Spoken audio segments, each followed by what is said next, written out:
Hello friends, it's Kathy Clement with Kathy by Design, and I'm so glad you could join me here today. I have a massive project share for you. This Prima Love Story altered paper bag is made for the Saturday showcase at the Frilly and Funky blog, which is sponsored by the Funky Junkie Boutique. And every Saturday, one of the designers on the team features either a technique or an idea or a project to inspire you in your creativity. And this was my turn. So I hadn't done an altered paper bag in a long time. Believe it or not, this all started as a humble white lunch sack. And I've altered it up, and I have a little tutorial to follow this project share so you can see how to do it. But this measures 5.5 inches wide by 10.5 inches high. And as you can see, I've covered the back just to make it look finished. And this actually has 4 pockets built into it, but it's so easy. I know it looks complicated, but the basic bag is so easy.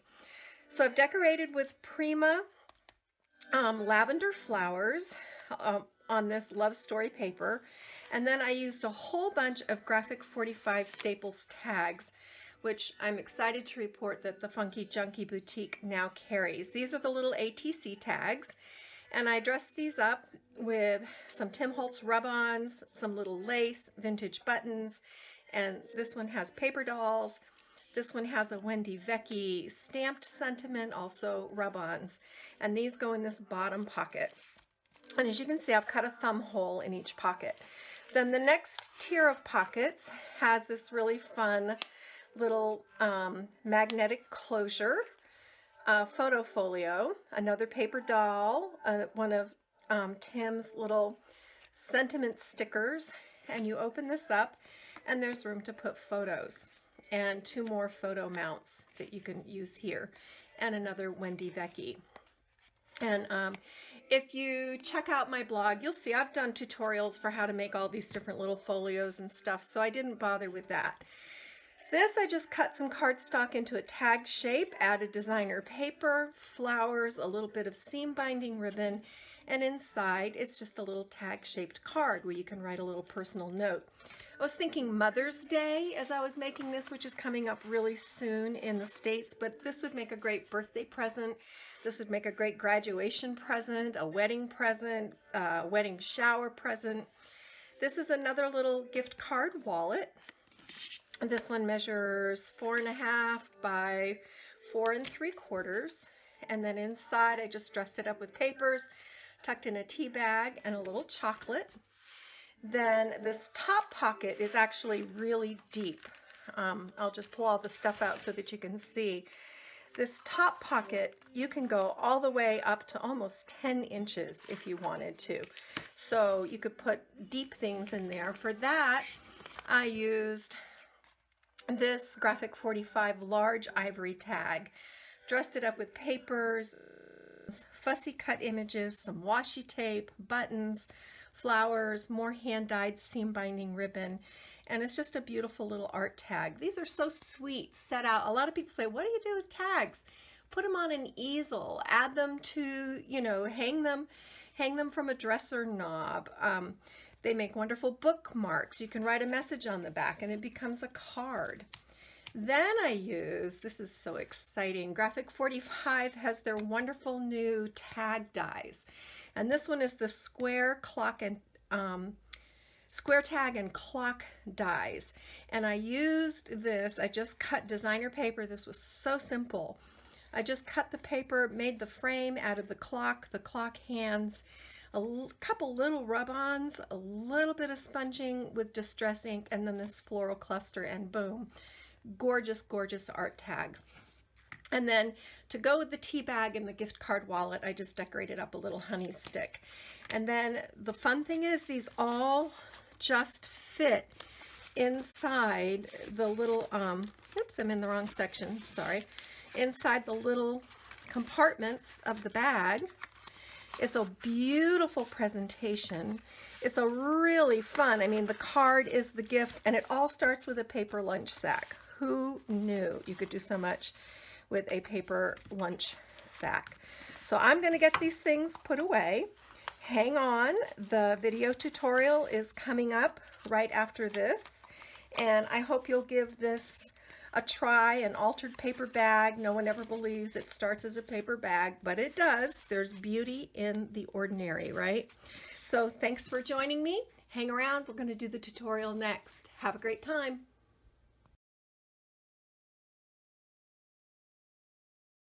Okay, so I just want to show you how to fold this paper lunch sack. As you can see, this is just a standard lunch bag. And here's the bottom flap. This is where they have the seam.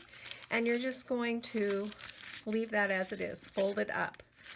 And then you're going to come above that about, I don't know, it's about 2 inches, maybe 1.5 inches. And you're just going to fold again.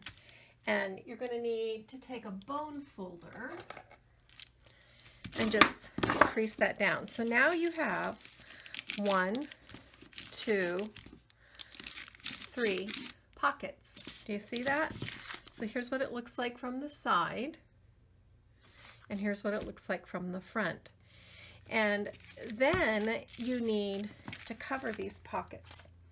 So to do that, I've cut these panels, and on this bottom square panel, I just ran a little strip from one of the scraps I had from the Love Story collection, and I've inked everything with Victorian velvet and then vintage photo and spritzed it with water. Then I cut this panel from the signature page, and of course this is going to vary depending on the width of your bag. My bag, it's just a standard lunch bag, only it's white, is 5 1/8. So I cut pink cardstock 5 3/8, and then I cut my designer paper to 5 1/4 by 3 1/2. And I just used a circle punch to add this little punch hole here. And then this is going to go right on this panel. And you want to line the top edges up. And then you see, this is your pocket. All right. So then for the middle one, I'm just going to set that one aside. I lined this with another piece of the inked paper, and then I took this foiled border piece, and same width as the last one, 5 3/8, and I only made the pocket flap about 2 1/4, because this is just we're gonna glue just the sides here, and then this becomes pocket number 2. You see that? And this pocket is going to be 3 1/4 inches deep. The bottom pocket is, hold on, I'll tell you.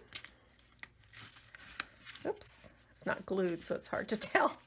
Okay, that's going to be 2 3/4 inches deep once we glue that all together.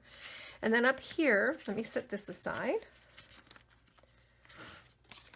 Then up here, this final pocket is 4 inches deep. And I just cut this panel. And again, it doesn't have to line the whole thing, because this is going to be all put together and you're not going to see that. And I just added inside the bag a panel of the designer paper just to strengthen, because the bag is kind of flimsy. And then this is just going to glue right here. Of course, you want to line everything up. And then this is your third pocket, which is almost 4 inches deep. So to further stabilize things, I took a 5" by, it was probably 10 inches, and then I just die cut a little fancy top. I matted this on a 5 1/4 by 9 1/2 inch piece of pink cardstock, and then I just trimmed along the edge. And what this is going to do, and this is kind of cool, I've not done it this way before, this is going to go back behind the bag, and then what you've got is a really strong surface. And then look, this becomes a 4th pocket that you can take all the way. I mean, this could go as deep as 9 inches, but I'm not going to make it that deep. I'm going to probably seal it off somewhere around maybe 6 or 7 inches deep. But you can add another something in this pocket here. So what I'm going to do at this point is I'm going to line everything up so that all my edges are even and everything is placed where I want it to be placed. And I'm going to take this over to my sewing machine, and I'm just going to stitch around the sides and along the bottom to just secure everything. And I'm going to add just a dab of adhesive to hold things in place while I sew. So don't go anywhere, I'll be right back. Okay, so here we are with our finished pocket folio base, and as you can see, this is really nice and sturdy. Here's the stitching on the back, and I just put little bits of cellophane tape over the loose threads, and I will probably cover this with designer paper just so that it has a beautiful completed look. But here we are on the front, and look, we have one, and this one's a really deep pocket, 2, 3, 4 little pockets that we can fill up and have lots of fun decorating. I just think this is such a great way to create a memorable gift for a wedding, for Mother's Day, for a birthday, for graduation, even a get well card, anything you wanted to create with this sort of design. As you saw, it looks fantastic when it's got all these different levels with everything filled up. I'm going to leave it to you to decorate yours as you see fit. Thank you so much for joining me and sharing part of your Saturday with me. I wish you a joyful weekend filled with creativity. And as for me, I'm going to go get my craft.